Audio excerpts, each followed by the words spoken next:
Kuzampo, welcome to Bhutan This Week, our weekly news magazine program. I'm Pupkam. His Holiness the Jikempo appoints 6 new lums. The National Immunization Technical Advisory Group recommends mix and match approach for the second nationwide COVID-19 vaccination program. And 4 Bhutanese athletes to take part in Tokyo Olympics in Japan. His Holiness the Jikempo conferred Tashi Legdar to 6 newly appointed lums at the Tashi Chozong on Tuesday morning. They will serve in various monasteries of Chuka, Poro, Punaka, Thimphu and Wandifoda.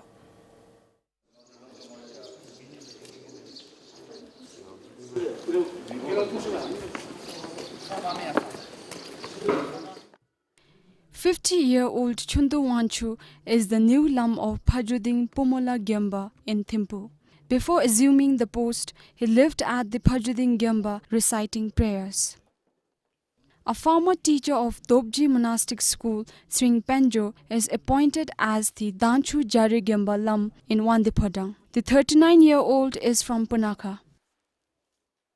Similarly, Yishe Doji is the new Bunaka lum in Chapcha Gyawok of Chuka. Before the appointment, he worked as a teacher at the Siula Sheda in Punaka. His Holiness appointed Gyaltsen as the new lum of Dawaka in Paro. He recently completed the 3-year retreat. 39-year-old Namge Rigzin will serve as the Dawaka lum in Punaka. He is from the same district and worked as a teacher at the Tashigang Gyamba in Thimphu before assuming the new post. Tileyeze from Jabana in Paro is appointed as the new Jabana lum. The 39-year-old formerly taught at the Dobji Monastic School.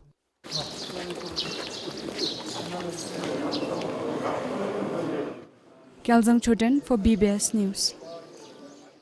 Stringent rules and regulations will be in place when the government enforces the Tobacco Control Bill 2021. According to the Prime Minister, tobacco products will not be freely available as many perceived when the bill was adopted.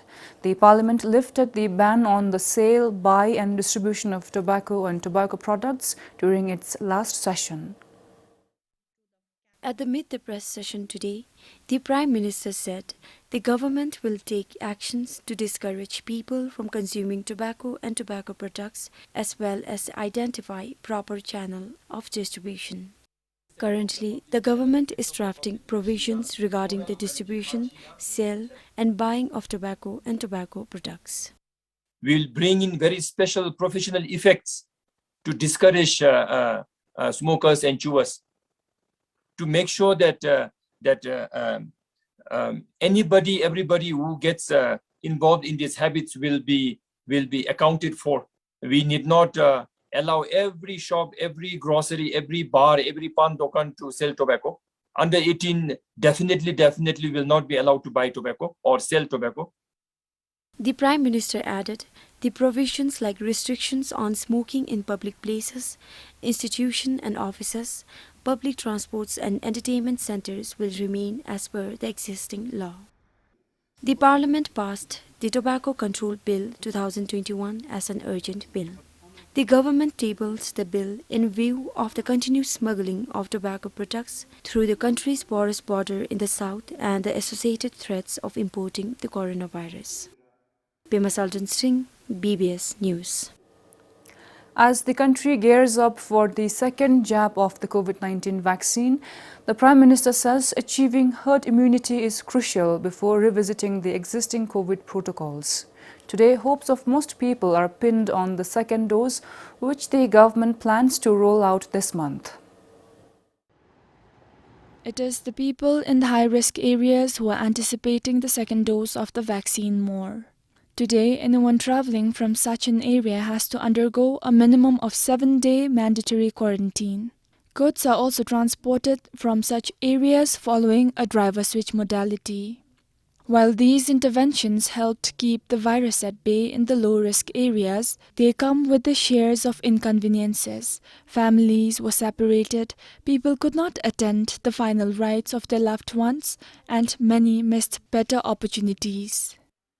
Yani second jab tsu bejimnalite hemazumbe ata halube qalim be jom se wada tele quarantine 7 days 14 days to say ta qar mibbe jodon se ilewai yesu shinila te tatari dithadi judu no konaro te men khapti khachara ge khapnalu hi karalu chap pe wachite ta tanga chara ta dugya khapnalu high risk area da low risk area se chichi pana dudul belo quarantine be dimo gobbe te mise chichi nyere chimo goba kara janyam belo ata halu josubi rewa keri sasa diti bero budi session ila.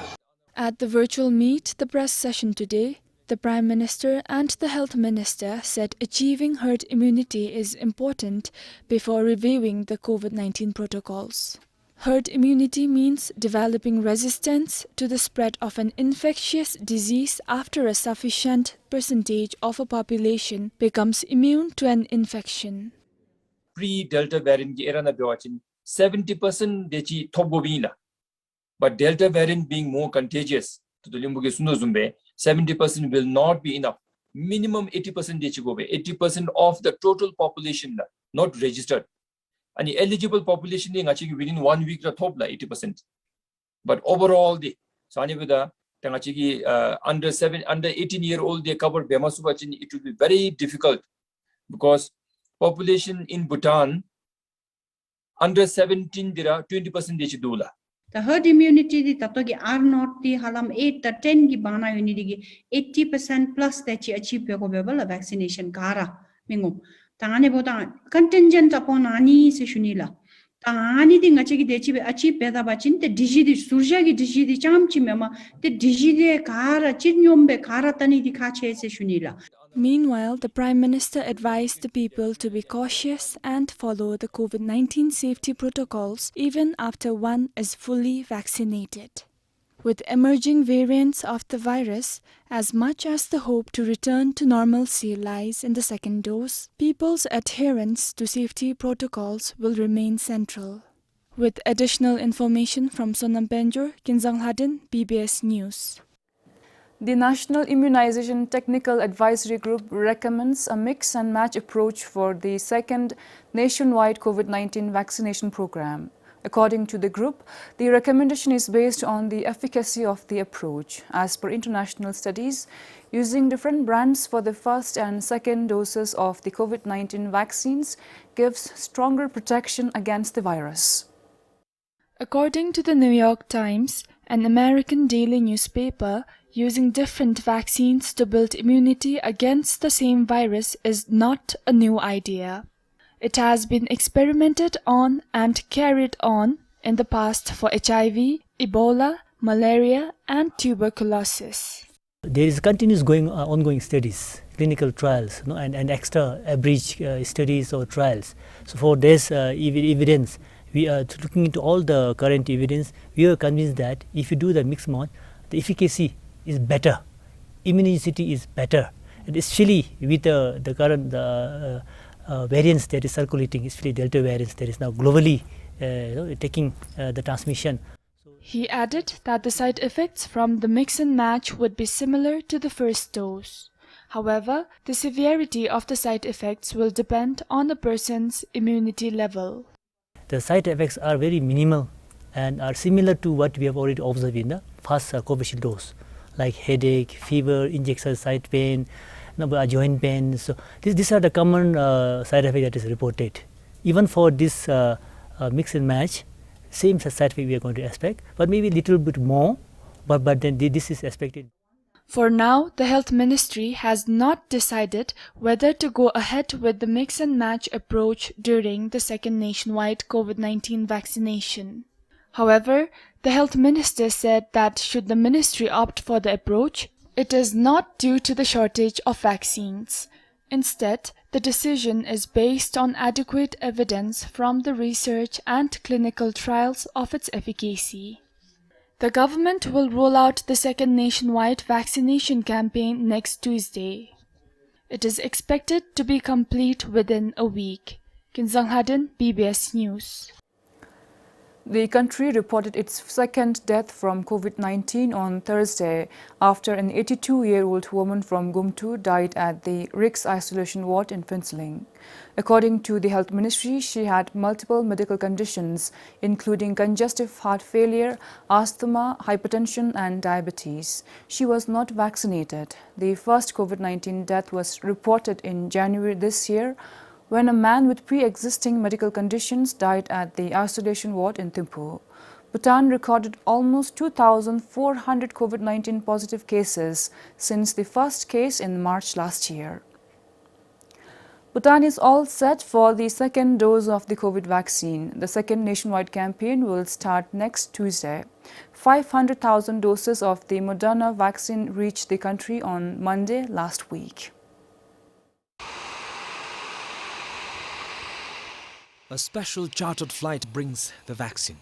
It is a gift from the US government through the COVAX facility. The government now has enough vaccines for the second dose for people above 18 years and the first dose for children between 11 and 17 years. Exactly the population projections, everything has been calculated, logistic aspect, all these are being planned and it's ready, Shunila. Especially for the Moderna vaccine that we are rolling out for the first time. All these advocacy materials are already prepared and the dissemination will start from tomorrow, Shunila. Moderna vaccine is a bit different where, you know, if you take it out from -20, we can keep it only for 1 month. So this is where we are taking into consideration and planning the logistic. UNICEF plays the key role of moving vaccines from COVAX all around the world, and for this particular consignment we had to organize a charter flight all the way from Kentucky to Paro, and I'm so delighted for the people of Bhutan that these vaccines have arrived.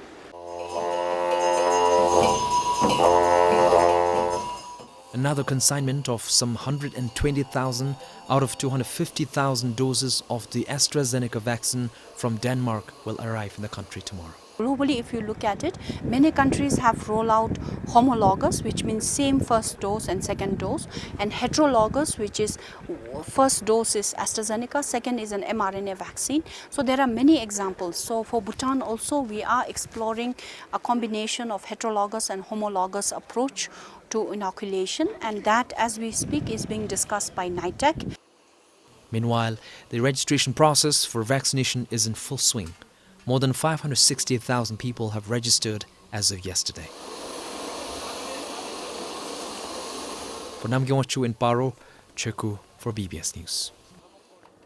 Bhutan received nearly 122,000 doses of the AstraZeneca vaccine from Denmark on Tuesday. The country committed 250,000 doses to Bhutan. The remaining doses are expected to arrive in the coming week.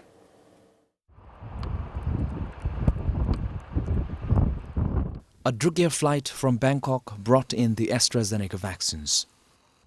Along with the consignment, it carried the testimony of goodwill between Denmark and Bhutan.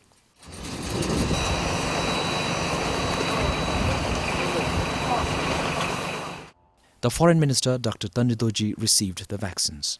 The Tsulalove of the central monastic body administered the cleansing ceremony.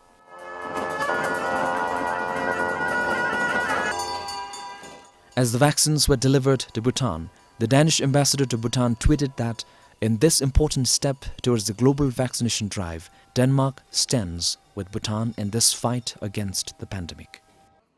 Meanwhile, in a press release, the Prime Minister, Dr. Lote Tshering, thanked the international community for helping Bhutan with the vaccines. He said, now that the country has secured enough vaccines to administer the second dose for people above the age of 18 years, Bhutan informed the international community of the vaccine sufficiency for now. This is to ensure that other countries are not deprived of an equal share of vaccines. As per the press release, to fast-track vaccine distribution, walk-in coolers and freezers have been procured and installed across the country with support from the Asian Development Bank. The distribution of vaccines to roll out the second nationwide vaccination program is expected to begin from Thursday. For Namgyongwachu in Paro, Cheku for BBS News. There will not be any cordyceps auction this year anywhere in the country. However, the government has allowed direct buying and selling of the fungus. Under this arrangement, buyers will have to meet and purchase the fungus directly from the cordyceps collectors. This is being done to avoid gatherings in the midst of the COVID-19 pandemic. According to the Agricultural Marketing and Cooperatives Department, 54 buyers have registered to export cordyceps this year. The number of buyers has almost doubled from last year when there were only 28 people.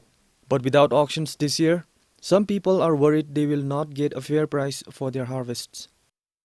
We are expecting our sellers to contact to different sort of potential buyers, which the contract of which we have shared.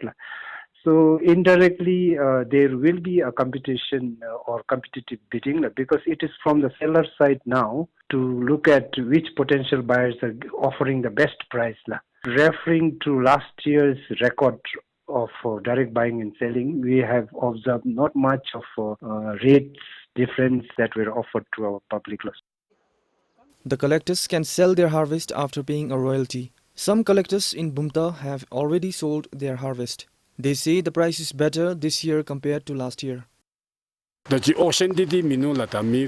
the auction has been cancelled, a couple of exporters visited our village to buy cordyceps, and the price is also good compared to last year. The top quality cordyceps fetched only around 1.2 million ngultrum last year. This year, the price is around 1.5 million ngultrum.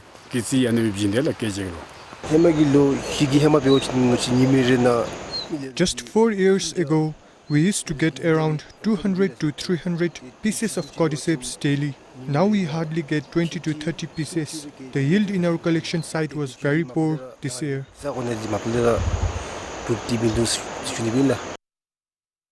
Meanwhile, collectors say the cordyceps yield is declining each year. Some say the harvest was the poorest this year.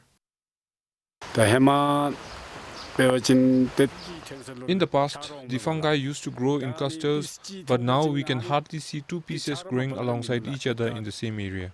I think this could be because of excessive harvesting, as the number of harvesters is increasing annually.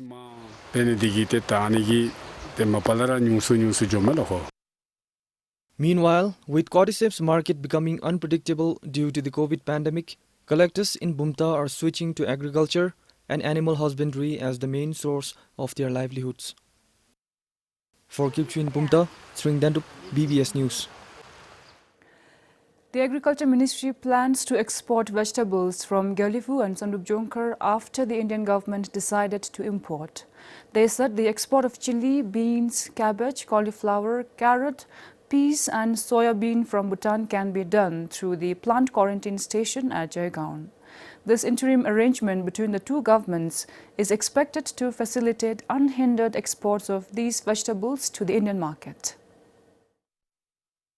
The Agriculture Ministry is planning to use other routes with Pinsoling under lockdown.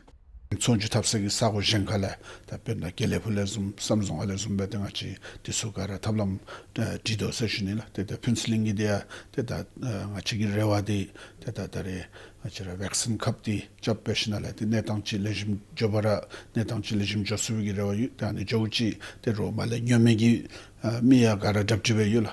Plant quarantine is to prevent pests from spreading to protect agriculture should they get introduced in the country. Saptungi tinkingi ritab kaara te tani sukhamlo nebigi nebub dida dawigi te ta ani disulu dida daktigi bete dangachara sadau de hudu jemido anizum ani rinigi nyanka yubigi netang dusu chika mebbe tani hinsang sabe segobdulu tanulu plant quarantine danila ngachara mizumbe zurshana jani member beshnale. With this, Bhutan would be able to export 14 agricultural products. The minister said the interim arrangement will be formalized in about 2 months. About 300 metric tons of cabbage have been collected from the farmers. Kinzang Haden, BBS News. 4 athletes from Bhutan are in Japan to take part in the Tokyo 2020 Olympics. It begins on the 23rd of this month. For the first time, Bhutan is competing in judo and swimming. 2 other athletes will be competing in archery and shooting. The games were supposed to take place last year but were postponed due to the pandemic. These athletes have trained rigorously for the big moment. The judoka, archer, shooter and swimmer are ready to give it all. Except for the archer, all other athletes got a wildcard entry. They said it is a dream come true. Judoka Ngawang Namgil will compete in the men's 60 kg category.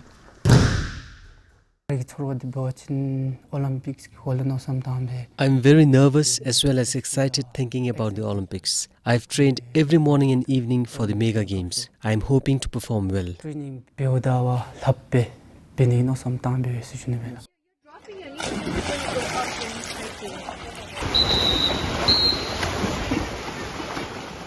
Having participated in the Swimming World Championship in South Korea in 2019, Bhutan recently became eligible to take part in swimming. And this man, Sangitenzin, has been training in Thailand. He will be competing in the men's 100-meter freestyle discipline. I'm really happy and ecstatic, as well as it's a deep honor to represent my country at such a prestigious event. My goal for the Olympics is to give my best performance, and I'm really looking forward to break my national record. In archery, Karma earned a place in the Olympics after the Asian Continental Qualification Tournament held in Thailand earlier this year. She first represented Bhutan in the 2016 Olympics in Brazil. It was my dream to participate in the Olympics. All the archers who participated in the Olympics and other international competitions so far were invited on a wildcard basis. This time I qualified and I am happy, proud, and I hope to perform well.